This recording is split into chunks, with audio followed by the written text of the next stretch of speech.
గతంలో అప్పుడప్పుడు పెరిగేటి పెట్రోల్ డీజిల్ ధరలు ఇప్పుడు ఈ నెలలోనే 4 సార్లు పెరిగినాయి. 4 సార్లు 8 రూపాయలు, 7.5 రూపాయల నుంచి 8 రూపాయల దాకా పెరిగినాయి. 8 రూపాయల వరకు పెరిగినాయి. మోడీ ఏమో అచ్చేదీన్ ఆయే అని చెప్పని అన్నాడు. అచ్చేదీన్ కాదు నాయన, వచ్చింది సచ్చేదీన్ వచ్చింది. గతంలో ఇదే ప్రతిపక్షంలో ఉన్న మన సీఎం గారు ఏమన్నారంటే, మీరు ఒకసారి ఈ వీడియో చూడండి, ఏం మాట్లాడిండో మీరు ఒకసారి గమనించండి. ఒక్క నిమిషము ఏం మాట్లాడిందో మీరే చూడండి.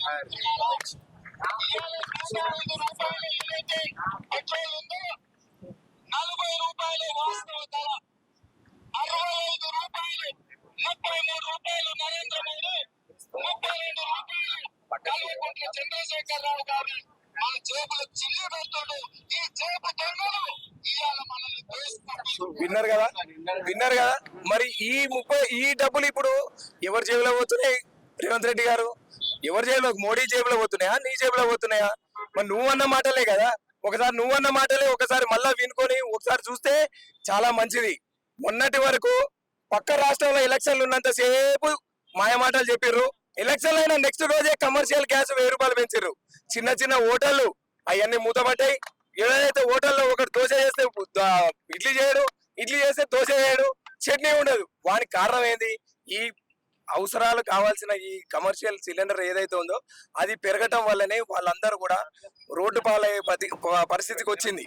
సో ఇప్పుడు ఈయనేమో వర్క్ ఫ్రమ్ హోమ్ అని చెప్పని అంటాడు. వర్క్ ఫ్రమ్ హోమ్ ఎవరు చేస్తారండి? డాక్టర్లు వర్క్ ఫ్రమ్ హోమ్ చేస్తారా? డ్రైవర్లు, మన క్యాబ్ డ్రైవర్లు వర్క్ ఫ్రమ్ హోమ్ చేస్తారా? ఆటో డ్రైవర్లు వర్క్ ఫ్రమ్ హోమ్ చేస్తారా? ఇప్పుడు ఆల్రెడీ ఉచిత బస్సు అని చెప్పి వాళ్ళ పొట్ట కొట్టిర్రు. ఇప్పుడు ఇంకా వాళ్ళని పొట్ట కొడుతున్నారు. వాళ్ళని దయచేసి పెంచిన పెట్రోల్ ధర ఏదైతే ఉందో వెంటనే తగ్గించాలి. ప్రజలందరికీ కూడా న్యాయం చేయాలి. మీరు చెప్పిన చూటా మాటలకి మీరు ఒక్కసారి మోసపోయారు తెలంగాణ ప్రజలు. ఇక మోసపోరు. రానున్న ప్రభుత్వం మా బీఆర్ఎస్ ప్రభుత్వమే. డెఫినెట్ గా కేసీఆర్ గారికి నెక్స్ట్ రానున్న ఎలక్షన్ లో కేటీఆర్ కి పట్టం కడతారు. మీ అంతు చూస్తారు. ప్రజలందరూ కూడా మీ అందరికి సమాధి కడతారు. ఇది తక్షణం మీరు అందరూ గుర్తుపెట్టుకొని రేవంత్ రెడ్డి గారు కేంద్ర ప్రభుత్వంతో ఏ రోజు కూడా మాట్లాడింది లేదు. పెంచిన ధరల గురించి ఏ రోజు కూడా మాట్లాడలేదు. అంటే మీ ఇద్దరు బాయ్ కాబట్టి మీరు మాట్లాడుకోలేదు. ప్రజలందరూ గమనిస్తారు. మీరు చెప్పిన ఒక్కసారి నమ్ముతారు ఎవరైనా. మీరు చెప్పిన చూటా మాటలకి ప్రజలందరూ మిమ్మల్ని నమ్మిర్రు, ఓటేసిర్రు, మిమ్మల్ని అధికారంలోకి తీసుకొచ్చిర్రు. కానీ ఈసారి మిమ్మల్ని నమ్మే పరిస్థితి లేదు. మీకు ఓటేసుడు లేదు. ప్రజలందరూ కూడా కేసీఆర్ అని అందరు గుండెలో ఉంది. రేవంత్ రెడ్డి అటావో, కేసీఆర్ ఆవో, ఇది డెఫినెట్ గా జరిగింది. రేవంత్ రెడ్డి ఇది మీరు గుర్తుపెట్టుకొని వెంటనే పెరిగిన పెట్రోలు, గ్యాస్ ధరలు, డీజిల్ ధరలు ఏవైతే ఉందో వెంటనే తగ్గించాలనేది మా డిమాండ్. ఆర్థిక పరిస్థితి చాలా దారుణంగా ఉంది. ఈ రోజు చూస్తే ప్రతి ఇష్యూలో కూడా అన్ని పెరిగిపోతున్నాయి రేట్లు. బంగారం కొనొద్దు అంటున్నారు, ఆయిల్ కొనొద్దు అంటున్నారు, కొన్ని రోజులు తిట్టు కూడా జరుగుతుంటారేమో.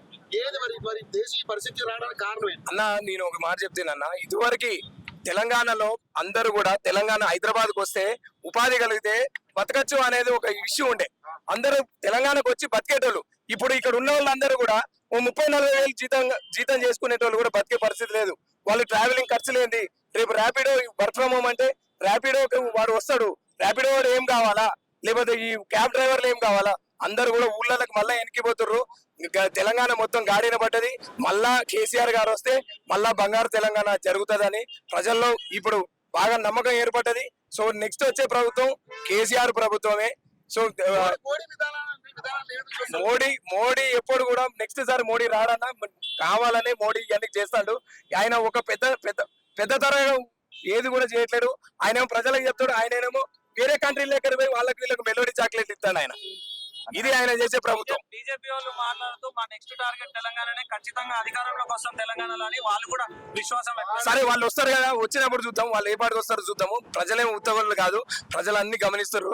ప్రజలు డెఫినెట్ గా వీళ్ళందరికీ కూడా బీజేపీ ప్రభుత్వానికి, కాంగ్రెస్ ప్రభుత్వానికి డెఫినెట్ గా వాళ్ళందరికీ కూడా బొందబెట్టుడు మాత్రం ఖాయం. మీరు ఇప్పుడు రేవంత్ రెడ్డి ఆడియో వినిపించారు. గతంలో బీఆర్ఎస్ హయాంలో ఉన్నప్పుడు పెట్రోల్ వ్యాట్ తగ్గిస్తే రాష్ట్రం పేరు జరుగుతుంది. ఇప్పుడు ఇదే ప్రభుత్వం ఉండి వాళ్ళు రేటు తగ్గించకుండా వాళ్ళే రోడ్లకి ధర్నాలు చేస్తున్నట్టు చూడొచ్చు. అంటే వాళ్ళ చేతిలో ఉన్నప్పుడు వాళ్ళు చేయొచ్చు కదా, మరి వాళ్ళు ఎందుకు చేయట్లేదు? ఇదన్నీ కూడా ఏమంటారా, డైవర్షన్, ఇవన్నీ డ్రామా, డైవర్షన్ పాలిటిక్స్ చేయడం తప్ప ప్రభుత్వం సెస్ కూడా దాదాపు 30,000 రూపాయలు ఇస్తుంది. అవునన్నా, అది తగ్గించుకుంటే నిత్యావసర వస్తువులు తగ్గిపోతాయి కదా, మరి అవి చేయడం చేత కాదు. వాళ్ళు చేసేది వాళ్ళు చేస్తారు. వాళ్ళు ఎప్పుడు కూడా వాళ్ళు అబద్ధపు జూటా మాటలు, ఈ కూడా జూటా కథలు వాళ్ళు పడేది. 8 రూపాయలు మాత్రమే పెరిగింది. ఇప్పుడు ధర రాబోయే రోజుల్లో 30 రూపాయల వరకు పెరిగే అవకాశం ఉంది. అందుకే అన్న పెరుగుతుంది కాబట్టి పెరగనియద్దు అని చెప్పి మేము అందరం కూడా ధర్నా చేస్తున్నాము. ఆఖరికి తినే వంట నూనె కూడా తక్కువ వాడాలి అని చెప్పి చెప్తున్నారు. దేశం అంతా దయనీయ స్థితిలోకి పోతుంది అనుకుంటున్నారా? అబ్వియస్ గా అంతే కదన్న జరిగేది. ఇప్పుడు వీళ్ళందరూ చేసేది కూడా అదే. వాళ్ళు మాత్రము మొన్నటి వరకు ఆయనేమో బండి మీద ఒక రోజు పోతాడు, నెక్స్ట్ రోజు మళ్ళీ కాన్వాయ్లో పోతాడు. ఈయననేమో ఢిల్లీ పోతా ఉంటే ఓ 20-30 కాన్వాయ్ పోతాయి. ఇదంతా మరి పెట్రోల్ ఖర్చులు, డీజిల్ ఖర్చులు కాదా? ప్రజలేమో వాడు పెట్రోల్ బండి వేసుకపోవద్దు, కార్ వేసుకపోవద్దా? ఎక్కడ న్యాయం అన్న ఇది? ఇదేనా చేసేది? సో వీళ్ళని అరికట్టడం పక్కా అన్న. ప్రజల్లో చైతన్యం వచ్చింది. అబద్ధ మాటలు వీళ్ళు వినేటట్టుగా లేరు.